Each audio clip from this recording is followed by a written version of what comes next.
Hello everybody, it's Cobblers Vlogs, and today the hair isn't looking great, so we're keeping the hat on for a bit of a change, for the first time ever actually, but it is time for the most controversial video of the year. It is time for my 2019-20 Premier League predictions.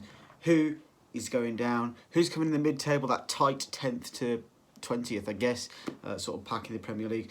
Who's coming in the sort of best of the rest, 7th to 10th, and who is in my top 6, who's in my top 4, and who is going to win the 2019-20 Premier League? Find out in this video. Here we go, let's get into the relegated teams. Here we go.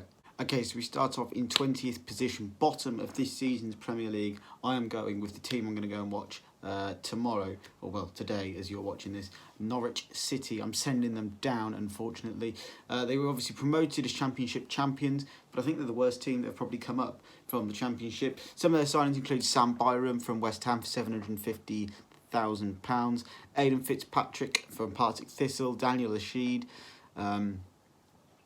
But there's just nobody there that jumps out to me. Ralph Farman is probably the only one that jumps out, the goalkeeper. He's coming on loan from Schalke. I think that's a good addition in goal. They've also got Josip Drmic, never heard of him before. Patrick Roberts from Man City on loan. These aren't really players that are exciting me for Norwich.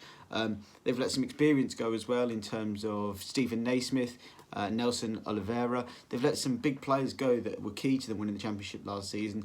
And I don't think they've brought in enough replacements, and I don't think they're good enough to stay in this season's Premier League, unfortunately. In 19th, I'm going with another team that, again, I just don't think they're good enough, and that is Brighton and Hove Albion. I think their Premier League dream is pretty much over, and will be over by the end of this season. They finished 17th last season. Again, nothing really excites me looking at their transfers. Neil Maupay from Brentford, you know, good Championship striker, could be key if they do stay up this season. They've lost the likes of Chris Hughton. You've got to be careful what you wish for when you get rid of managers. Chris Hughton has gone. He is somebody that can keep teams in the Premier League. Is that going to be a mistake from Brighton? We're going to find out. Bruno, who has also retired. Anthony Knockaert has gone to Fulham on loan. Are they going to miss him next season? Apart from that, nothing really else in terms of their transfer news. But again, nothing excites me about what they've done. They've got their new manager. I can't remember what on earth his name is, but they've got their new manager who guided Swansea to a 10th place finish in the Championship last season. A 10th place Championship manager, is he going to keep you in the Premier League? I'm not too sure in terms of whether or not he will, if I'm honest, Brighton fans. And then if we move to 18th, the last team to get relegated is going to be another new team, and I really want them to stay up. You don't understand how desperately I want them to stay up. Sheffield United are who I'm putting as the last team to get relegated. I know that I have quite a few Sheffield United subscribers after that Sheffield United video vlog that I did at the end of that season. They got promoted out of League One. That was 2 years ago. 2 years ago, this team were in League One, and now I'm predicting them to get relegated from the Premier League. So, Sheffield United came second in the Championship last season. They made some good signings, actually. Lys Moset from Bournemouth being their most recent one. Callum Robinson's come in from Preston, Northampton-born lad as well. They've got Luke Freeman from QPR. Phil Jagielka, some good Premier League experience in there. Ravel Morrison, who could be good on his day as well. Dean Henderson, decent goalkeeper from Manchester United as well as Ollie McBurney for £17.5 million from Swansea. So they've made some good signings, Sheffield United. I just hope, because I love Chris Wilder so much, I really want them to stay up. I don't think they will, and that's why I'm putting them 18th. Let's have a look now at the bottom half of the Premier League table. Okay, so after a 13th place finish last year, I'm going this year for a 17th place finish, just avoiding the drop. And I'm sorry, but Newcastle United, I'm putting you 17th. I did initially put you in the relegation zone, but then I looked back at it and thought, let's be realistic. Are Sheffield United a better team than Newcastle? Probably not. Newcastle have splashed the cash this summer. Joel Linton, his name is, there we go, from Hoffenheim, 40 million, splashing the cash there. They've got Jake Turner from Bolton Wanderers as well, an undisclosed fee. So Maxim has come in on an undisclosed fee as well from Nice. Nice signing, that one. And Andy Carroll as well. Andy Carroll is in. He's back in a Newcastle shirt, back at his home club. That could be big for them if they stay in the Premier League this season. So Andy Carroll back at Newcastle for this season. But I think they're just going to survive because of one thing: they have lost Rafa Benitez. Under Rafa Benitez, that team could probably get a 12th place finish. But Steve Bruce, Newcastle fans, you're not happy with him at the moment. You might be after those signings, but with Steve Bruce, I can't see him getting the best out of Joel Linton and St Maxim, if I'm being honest. So that's why Newcastle, I'm putting you down in 17th. Next, we're going for a team that, like Northampton, playing Claret. We're going for Burnley in 16th place. Let's just have a look at where they are on my document here. Okay, here they are. So Burnley, finished 17th last season. Made some interesting signings. Sorry, finished 15th last season. I was looking at Brighton. Made some good signings. Joe Rodriguez has come in for £10 million from West Bromwich Albion. Eric Peters has also joined from Stoke. Joel Senior has come in from Curzon Ashton. He'll probably just go back out on loan, won't he? And they've also got that Bradley Peacock Farrell from Leeds, decent player as well. And Danny Drinkwater has come on loan, a long-term loan until 2020. Made some decent additions, Burnley. Sean Dyche knows how to keep teams in the Premier League. That's what he's going to do this season. That's his job. And a 16th place finish. I think they'll take that, to be fair. In 15th, we're going with the last of the newbies. And it is going to be Dean Smith's Aston Villa side. 5th, they came last season in the Championship, but were promoted as playoff champions. Loads of signings has made, absolutely loads. They've got Wesley from Club Bruges, 22 million. Tyrone Mings, they bought him from Bournemouth after he was on loan there last season, 20 million. Matt Targett, 15 million. Esri Konsa from Brentford, 12 million. Engels from Stade Rennes, 9 million. So they've made a lot of signings. El Ghazi from Lille, he's been made permanent. Jota has come from rivals Birmingham as well. So they've made a lot of signings, Brighton, Aston Villa. And I think Aston Villa, again, another team that I thought they might get relegated. But I looked at some of their signings and I thought, hang on a minute, they might not. There are some decent players, to be fair. They've got rid of Gary Gardner. He's gone to Birmingham, a player that I like, as well as Tommy Elphick. Apart from that, nobody else really that important gone. Just Deadwood really been released. Alan Hutton, Neil Yedinap, Ross McCormack, Mika Richards, Glenn Whelan, all being released. So Deadwood going out and getting some decent players in. So good business for Aston Villa this window, and that's why I'm giving them a solid 15th place finish. Next up, in 14th, we are going with the Saints. We're going with Southampton. A team, they as soon as they got promoted, they were doing well. They were finishing high up in the Premier League. Southampton, they were getting mid-table finishes. They've sort of dropped off ever since sort of Pochettino left. They've sort of just started to drop off. They came 16th last season. They're going to go one better, in my opinion, two better, in my opinion, this season, and I'm going to finish 14th. They brought in Danny Ings from Liverpool. That's permanent now, 20 million. Che Adams, him and Danny Ings up front could be an interesting partnership. That's pretty much it in terms of signings. They've let Matt Targett go to Aston Villa. Jody Classy has also gone away to AZ Alkmaar. Stephen Davis has also gone to Rangers. That's a great signing for Rangers. But not much business for Southampton. It's been more outs than ins for Southampton, and that's why I think they're going to finish 14th this season. They've got an okay team, an okay manager. So, 14th for the Saints. In 13th, we're going to go with their Southwest, I don't know why I said that, with their southern rivals, and they are Bournemouth. They're going to finish in 13th this season. Eddie Howe, fantastic manager. I've always been a fan of him. I didn't want him to be the England manager because I think it would sort of just ruin his career, but I'm a big fan of Eddie Howe. They finished 14th last season. I'm going for 13th this season. They brought in Lloyd Kelly from Bristol City for 13 million, as well as Jack Stacey. Philip Billing has also come in from Huddersfield. They've let Tyrone Mings go. Doesn't matter. They've got Charlie Daniels there. Lise Moose has gone to Sheffield United. Again, it doesn't matter. He wasn't playing. Getting rid of Deadwood. I like it from Bournemouth. And I think they've got a decent attack as well, Bournemouth. Harry Wilson's come in on loan as well. Don't forget that, Harry Wilson.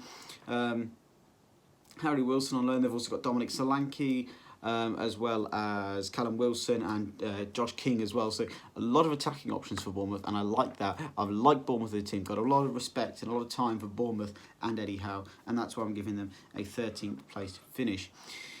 Now again, the next team that I put in 12th, a team that I was going to put a lot higher up when I first started, putting the table together. But then I looked at their window, looked at their squad and went, it's probably not going to happen, and that is Crystal Palace. They finished 12th last season, and I think that's exactly where they're going to finish again this season. I initially put them 9th, and I was like, no, let's not look at that. So yeah, Crystal Palace, I've put them in 12th this season. They've got Ayew in from Swansea, Gary Cahill has come in on a free, Victor Camarasa has come in from Real Betis on loan, and James McCarthy has also come in from Everton for £3 million. But the big loss is Aaron Wan-Bissaka has gone to Manchester United. Palace, they've managed to keep hold of Zaha, so, fair play to them for that. But I think 12th is about as good as Palace are going to get this season. So Aaron Wan-Bissaka is a massive loss at the back for them. I'm not really sure he's going to play right back for Crystal Palace, to be honest, at the moment. Again, but I'm not a Palace fan. I'm not an expert on Crystal Palace. I'll admit that to you. Crystal Palace finishing 12th this season, just another, average season. I think I've seen people saying that they're going to go down. They could get into a relegation battle. That could be key, but they still got Zaha. I think people saying they were going to go down before the window shut, before Zaha was confirmed to be staying. So I think because Zaha's staying, Crystal Palace are going to come 12th this season. And the final team, sort of at the bottom half, are going to be the champions of the 2015-16 season, Leicester City. They're going to be finishing in 11th. This season. They came 9th last season, just a little bit further down where I think they're going to play. They've also got Tillemans in for Monaco. That's a fantastic signing, £40 million, that one. Ayoze Perez has come in as well from Newcastle for £30 million. That's about as much big business as they've done, but two good signings there in terms of Tillemans and Ayoze Perez. Shinji Okazaki is gone, wasn't really playing. Danny Simpson was released again, wasn't really playing. Daniel Iverson, who was on loan at Oldham last season, has gone back out on loan. So no massive losses at all for Leicester City, apart from that one in central defence. Harry Maguire has gone to Manchester United for £80 million, and that is why I've dropped them down 2 places. I think that defence isn't going to be as solid with him in there. So £80 million, the new world record for a centre-back. For a defender, it's going to be interesting to see how he does at Manchester United, but we'll get onto that a bit later. So Leicester City, that's why I put you down. I put you in, you finished 9th last season. I've put you in 11th this season, mainly just because of that loss of Harry Maguire. I think that's going to be big. Okay, so now we move on to the best of the rest. We're going from 7th to 10th. Then I'm going to have a look at my controversial top 6 for the 2019-20 season. But before we get on to that, in 10th place, they finished 11th last season. They're going to go one better this season. I've gone for Watford. I'm liking Watford. I'm liking their business at the moment. Craig Dawson's come in from West Brom. That's nothing massive. Spencer Adams from Arsenal. That's nothing massive. But Danny Welbeck is going to be a great addition for them, I think. A lot of experience up front. I think Watford have got a really decent, solid squad together. And I think that's why they're going to go one better and finish 10th in this season. Again, they've not really let anyone big go. They've kept most of their squad together. Looking at them, they're all just loans going down to lower league clubs. There's a Wimbledon loan there, there's a Gillingham loan there. So nothing really that big happening at Watford this summer, but a massive deadline day signing of Danny Welbeck coming in on a free as well, which is a fantastic signing for him. For Watford, and I think he's going to do really well for them and is going to score some key goals for Watford this season. If we look at 9th then, it's the other Merseyside team. It's not this one, because this one are much better than the other one. We are going to go with the Toffees in Everton. Are going to finish in 9th. Now, every season for the I've sort of been doing these for 2-3 years now. I've put Everton 7th every single year, I think. This year, they're going down into 9th. They've also got their big stadium coming, haven't they, Everton? So that can improve them, but I don't think that's going to be, it's not going to affect them this season.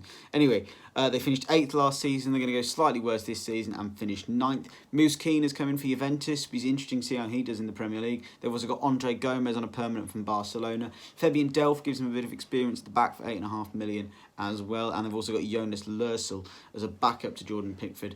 And they've also signed Alex Iwobi tonight on deadline day for £40 million for Alex Iwobi. That is huge. That's a lot of pressure on Iwobi's shoulders. Can he handle it? I'm looking forward to seeing if he does. It's going to be interesting, that one.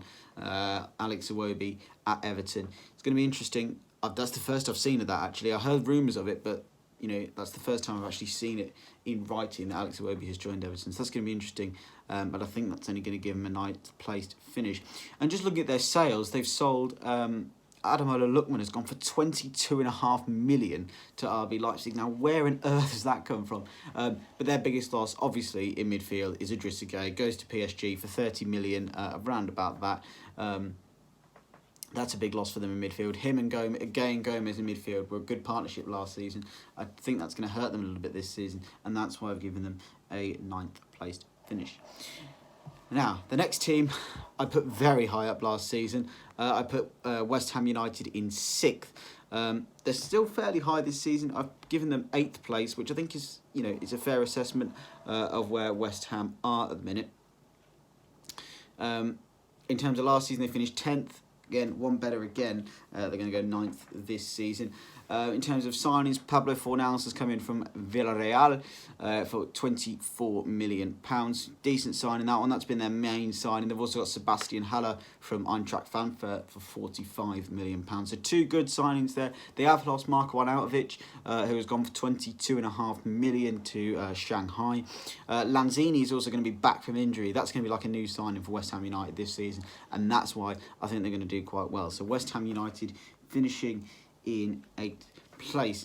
In 7th, right, this in 7th is where the controversy is going to begin, because in 7th, I'm very sorry, I have put you, not Manchester United this season, Chelsea, I've put in 7th. Now, we're looking here at their transfers, none. They've signed 1 player, and that's Mateo Kovacic, which was just, it was already confirmed after he was going to loan and an option to buy. But players out, they've lost Hazard, they've lost Morata, that's not a big loss, but they've lost Hazard, that's going to be a massive loss. They've lost quite a lot of players, sort of on loan and stuff. But yeah, Chelsea, I've put you in 7th, you've not been able to make signings. Are Tammy Abraham and Olivier Giroud good enough to get Europa League football? But are they? Them 2 up front? No, they're not. And that's why I've put Chelsea in 7th this season. I just don't think they're good enough. I don't think their squad is good enough. I think that transfer ban is really going to hurt them. But Frank Lampard, best of luck to him. He has got an absolute free shot at this one this season. Frank Lampard, good luck to you. If you're watching, you're probably not. But Chelsea have got a free shot at it this season. I think wherever Lampard finishes, unless they come in the bottom 10, Lampard will probably stay at the club for the next season and will be able to make his own squad, make his own transfers. But yeah, I think Lampard's got a free hit at Chelsea this season, and I hope he does well. But I think if they finish below 10th, he'll probably get the sack at the end of the season.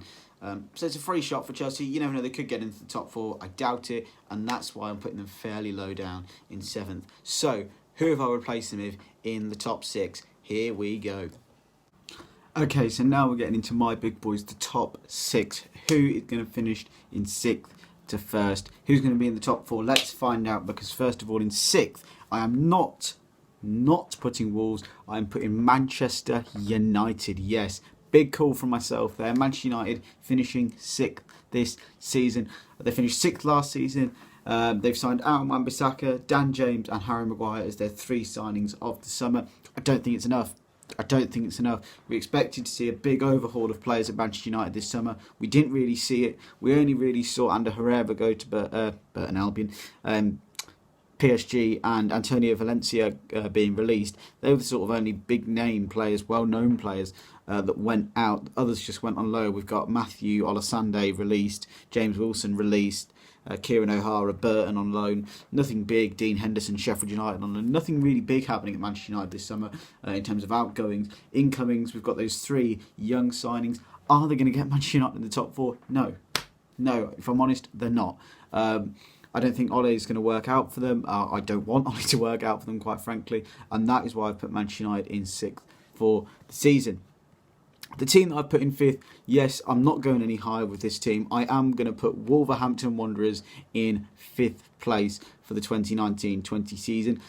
Last year they actually finished 11th, despite me predicting them to come, I think, 7th, something like that. This year I'm going bigger. I'm going 5th. They bought in... they didn't finish 11th, did they? That's Watford, for goodness sake. So, anyway, back to Wolves. They finished 7th last season. They got to the FA Cup semi-final, of course. They've brought in big names. Raul Jimenez is now permanent from Benfica, 30 million. They've got Bruno Jordo and Pedro Neto from Braga, 18 million combined. Patrick Catrone, big signing from AC Milan, 16 million. Is he going to be the new star of the Premier League for Wolverhampton Wanderers? We're going to find out. They've also got Ratnak Dadashov, never really heard about him on an undisclosed fee. Leander Dendoncker is now permanent from Anderlecht for 12 million. Signed a couple of players from the Football League as well that aren't really relevant in the minute. There was Jesus Vallejo, could be interesting from Real Madrid on loan. But some big signings from Wolves. That Patrick Cutrone, I'm liking the look of it. Wolves. And I think you're going to do all right this season. Again, Wolves haven't lost much, really. They've just, Ebanks Landel's gone to Shrewsbury. I'm just looking through now. Even Cavallero's gone to Fulham on loan. None of these are really going to affect them this season, apart from they're probably just going to have less squad depth, which they've got quite a good squad depth anyway. So I think Wolves are going to be all right this season, and I think they're going to do better than Manchester United. They have got Europe. I did bear that in mind. They have got Europe, but I still think they're going to be all right. I think Wolves are going to win the Europa League. They're going to come fifth. They're going to get in the Champions League next season. Then they're going to win the Champions League, and the season after that, they're going to win the Premier League. It's all sorted for Nuno and Wolves, really. It's just, just how they do it. Let's get into the top four. Okay, so in fourth, going one better than last season, we have gone with Arsenal. Last season they finished fifth. This year, I think they're going to get in the top four. Nicolas Pepe for 72 million. I'm liking that signing. Gabriel Martinelli from Ituano on an undisclosed fee. I'm liking that signing. Danny Ceballos on a loan from Real Madrid. Like it. Kieran Tierney from Celtic as well. There's another one that could be over the line tonight.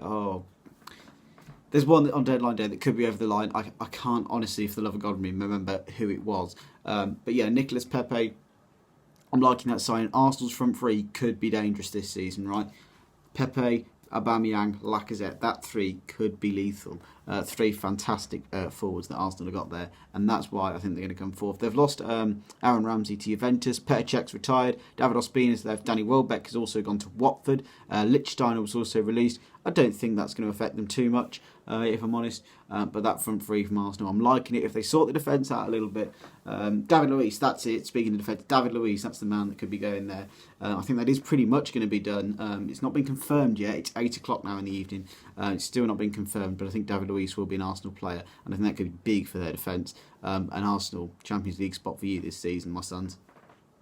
Okay, like most of the teams we've talked about, going one better this season, I've gone with Tottenham in third. They finished fourth last season, probably should have finished third. But again, another decent window for Fulham, decent signings. They've got Tanguy and Ndombele, liking that signing from Lyon for 53, just over 53.5 million. Ryan Sessegnon has today signed for them as well. Jack Clark, promising young midfielder. I think he's gone back on loan to Leeds, actually, as soon as they've signed him. Yeah, he has. So in Ndombele and Sessegnon in, some decent signings. They have lost Trippier. That was the shock of the window. I think nobody saw that coming, him going to Atletico Madrid for 20 million. But in Ndombele and Sessegnon, two solid signings for Spurs. And I think they should get fourth if they keep everybody fit this season. I think Kane being injured was big last year, but I think if they keep everybody fit, Spurs will comfortably get fourth place. And speaking of David Luiz, I literally just had a Sky Sports notification. It's now 8:03 and Arsenal have officially signed David Luiz. But anyway, who cares about that? We're talking about the big boys now. We're talking about the best in the world, the best in the league. In second place, this team, they're not actually going to go one better than last season. They're going to get exactly the same as last season. And in second place, I've gone with Liverpool, which means I think Manchester City are going to win the 2019 Premier League. 2019-20 Premier League. But we'll get onto that later. In terms of Liverpool, nothing in terms of signings. Sepp van der Berg and Harvey Elliott, they're supposed to be two for the future. Adrian from West Ham is a very, very good backup option. I think one of the best in the league. You've also got Bravo, Caballero, whatever. But I think Adrian is a very good backup option after being released from West Ham. Again, Liverpool, they're doing well. They got rid of their deadwood. Danny Ings wasn't going to get minutes. Alberto Moreno wasn't going to get minutes in that team. Rafael Camacho probably wasn't. That's why he's gone to Sporting. I think that's his home country as well. Shea Ojo's gone to Rangers to get some minutes. Gerrard being the link there as well. Grujic, Deadwood, gone out on loan. Again, Conor Randall didn't really make it. Daniel Sturridge, Deadwood, gone. So yeah, Ben Woodburn's gone out to get some minutes. Simon Mignolet's gone to Club Brugge, and Harry Wilson's gone on loan to Bournemouth. So Liverpool just getting rid of everything they don't need, getting rid of it or sending it out on loan, and that's what you need to do. I think it's going to be near on impossible to get 97 points again, but if that's what it's going to take, this Liverpool team can do it. This Liverpool team can win the Premier League. They do have the potential to win the Premier League, but Manchester City just have to slip up, because what a window Manchester City have had. Let's have a look at it. First last season, won the FA Cup, won the Carabao Cup. Just unbelievable, isn't it, really? Rodri from Atletico Madrid, 62.5 million. Angelino, 5.5 million. João Cancelo from Juventus, 60 million. They've got Scott Carson in on loan from Derby as a backup option as well. Manchester City attempting to buy the league yet again, and it's exactly what they're doing, really. They've got Rodri in, 62 million, decent signing. You never know though. Leroy Sané could still leave before the end of the season. That is, he wants to go to Bayern by the sounds of it. We'll see how that goes. So yeah, I'm liking Manchester City's. Yeah, I don't know why I'm saying it. It pains me to say it, but I'm liking how Manchester City are again trying to buy the league. Unlike Liverpool this season, Liverpool trying to fairly win it, City trying to buy the league, and it's working because I think this is going to be the start of some City Guardiola dominance for at least the next 2 or 3 years. I think it's going to be Liverpool City all the way. I don't think City will run away with it like they did in the 17-18 season, but I still think it's going to be Liverpool City miles in front of everybody else this season. I'd like to see Spurs try and catch, but I think Manchester City are going to be champions of this season's Premier League, unfortunately. So yeah, that is it for this video. A very long one today. That's probably the longest Premier League prediction video I've ever recorded. Very in-depth. Very, very in-depth indeed. If you are interested in playing Fantasy Premier League, you're into that sort of stuff, I have got a Fantasy Premier League set up. I will leave the code in the description for you to go and join that. Just go onto your Fantasy app, press join Private League, and then you'll be able to use the code to join the league. So yeah, go ahead and do that. Drop a like in the video if you have enjoyed it. Leave a comment down below. Do you agree with me? Do you disagree with me? Where do you think your team is going to finish this season? So yeah, drop a like in the video if you've enjoyed it. Hit the subscribe button if you've not seen my face on your screen before. And until next time, I'll see you later. Bye bye.